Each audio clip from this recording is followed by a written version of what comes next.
Hello. As in the previous video, the WooCommerce is up and running. We had a look at its settings. It's time to start creating a couple of products and build our online store.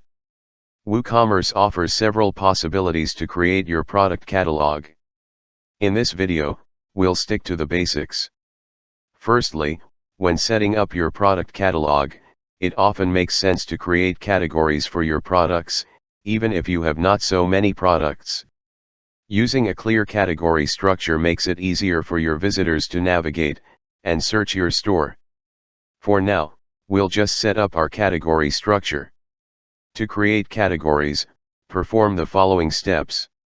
First, click in the left menu on Products, select Categories. A form opens that lets you create a new category immediately. Second, just fill in the name of your category. If you want to, you may change the slug field that is used to create the link to your product category. If you do not enter a slug, it will automatically be created for you. In that case, the category name is used, where spaces are replaced by hyphens. Third, leave the parent field to none. This is the first category we create, so automatically this field gives you no other choice.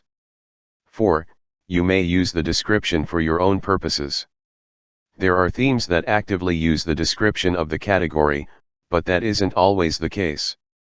Note that WooCommerce does not accept the usage of shortcodes and / or HTML in the description field.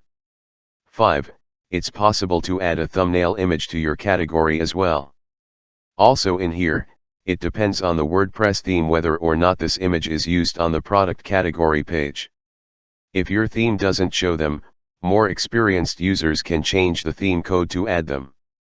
Still in doubt? Don't worry, you can always come back later here and adjust the settings of your categories. 6. Hit the Save button to store the category. Now that our first category has been created, it's easy to add some more. Also, we can create the next levels by choosing one of the top categories for the parent field. A simplified category structure could look like this. Next, creating your first product. Once we've created some categories, it's time to start entering our first product. Click Products, add product in the menu on the left. Let's have a closer look at all the available fields. Start with the product name on the top.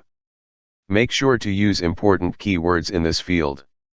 The permalink will automatically be created, just as with regular WordPress posts, but you may change it if you want to. In the editor underneath that, you may type the description of your product. Please note, this is the long description, which will be displayed at the bottom of your product page. The short description is more important, because that one will be displayed near your Add to Cart button. Strangely enough, this field can be found at the bottom of this page. You can move it to another spot on the page by dragging it, but you cannot move it above the long description. Also, in both description fields, make sure that important keywords are mentioned to improve rankings in the search engines. It makes sense to fill both description fields at once and continue with all other product data after that. Below the description fields, there's an area containing a lot of fields that are important to understand. Using this area, you can control how your product will behave. Concerning the general data, the first tab in the area with product data is active by default and is named General. Just above that, you will notice that it's possible to select a product type and that there are two checkboxes available, Virtual and Downloadable. Using downloadable products and variations. For this moment, we'll stick to the simple products. These are suitable for anything that is a regular, physical product, without the need for the buyer to choose options or variables. For instance, a t-shirt available in different sizes is not a simple product, but a variable product. The parameters in the General tab are as follows. The regular price is the sales price of your product, that your customers will see in the front end of your store. In case of a promotion, you may use a sale price, for which it's also possible to enter a schedule, so that the offer is only valid on certain dates. Depending on the settings you chose earlier in setting up WooCommerce, For calculating taxes, you should choose whether or not the calculation of taxes is applicable for this product using the tax status. If a product is taxable, also select the correct tax class. Using the tax class, it's possible to work with different tax calculations, based on the type of product. Concerning the inventory data. Moving to the next tab, we'll find a couple of settings that control the way we're handling stock levels for this product. The parameters in the inventory tab are as follows. First, SKU stands for stock keeping unit, also referred to as item or article number. You may choose one yourself or just use the codes your supplier is using. Make sure to use a unique code. In most themes, the SKU is also shown to the customer. Decide if it's necessary to manage stock levels at all for this item. It's not always necessary to do so, if you've a small shop with only a couple of items. If you check the Manage Stock field, the stock quantity field automatically becomes visible. In there, enter the stock level you have available at the moment of creating your product. Decide if you want to be able to accept back orders from your customer if an item is no longer on stock. If you do, consider that customers might start asking you questions about the delivery date of the item they ordered. Next, make sure that the item's stock status is set to in stock. Finally, there's a parameter named sold individually. If you check it, your customers will only be able to add one of this item to their order. Concerning the shipping data. Sometimes you need to be able to add additional information to your product, because shipping possibilities or rates might depend on the weight and size of your product. The parameters in the shipping tab are as follows. Just enter the weight and dimensions if they are important for shipping, or if they are important for your customers to know. Note that premium carriers like, for example, UPS or FedEx require this information in most cases. The weight and dimensions are shown on the product page to your customer. Remember that the units of measure for the item's weight and dimensions can be set in the WooCommerce settings page. Select a shipping class if the shipping rates are depending on the product that is being sold. Linked products and attributes.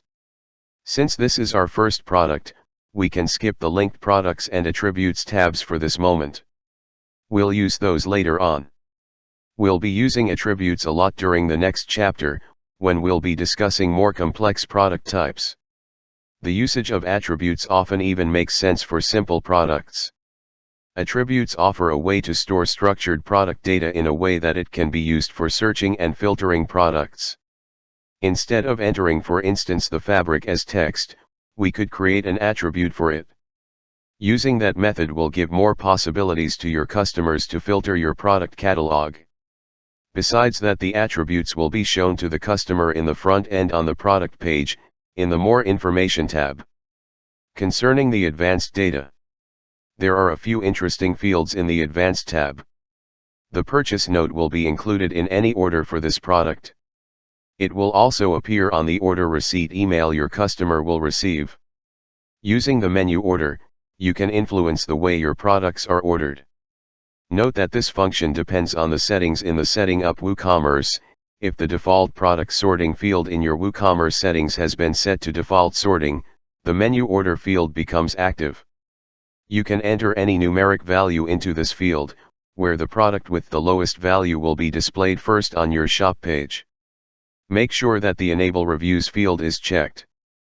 Having good, genuine reviews on your store is an important reason for potential customers to buy as well. Under the product data section, there's a possibility to use custom fields that we also know from regular WordPress posts. We do not need that now. Always first try if you can solve your need using the standard available attributes and tags. So far we've just used the main part of the product creation page. On the right there are the well-known fields to publish the item. But before we do, we first need to take care of some other data, starting with the product categories.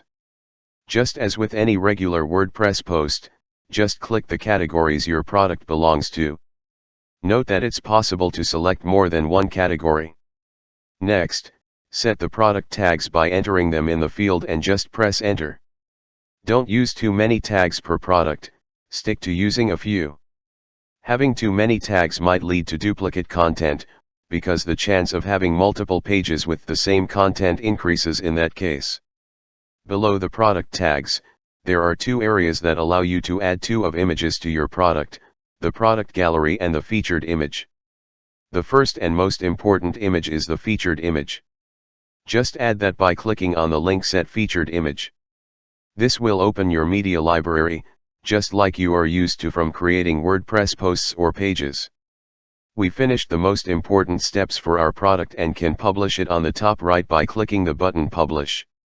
Of course, we also want to have a look at the result in the front end of our store. You may open the product page directly by clicking the button View Product on the top of the product screen.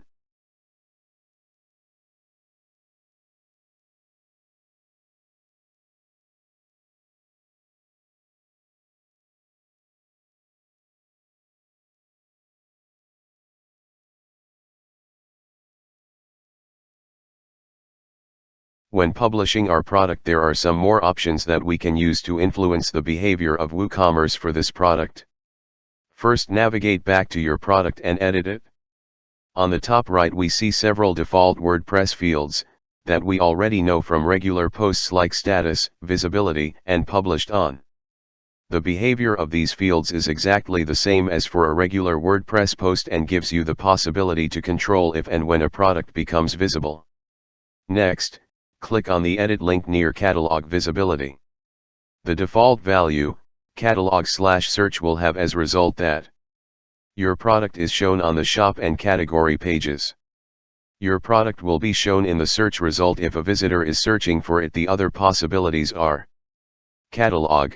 In this case the product appears on the shop and category pages, but it will not be shown in search results. Search. In this case the product is not shown on shop and category pages. It can only be found by a visitor by searching for it. Hidden. A product with the value hidden will never be shown to your visitors and is only accessible if you know the exact URL. This can be handy if you would like to offer a product to, for instance, your email subscribers, but do not want to make the product publicly available. Just above the OK button, there's a checkbox to make your product a featured product. Featured product allows you to showcase specific products in different parts of your online store. Remember to click the update button if you make any changes to your product. I finished here the video. If you find it useful, subscribe for more video. Thanks and see you soon in the next videos.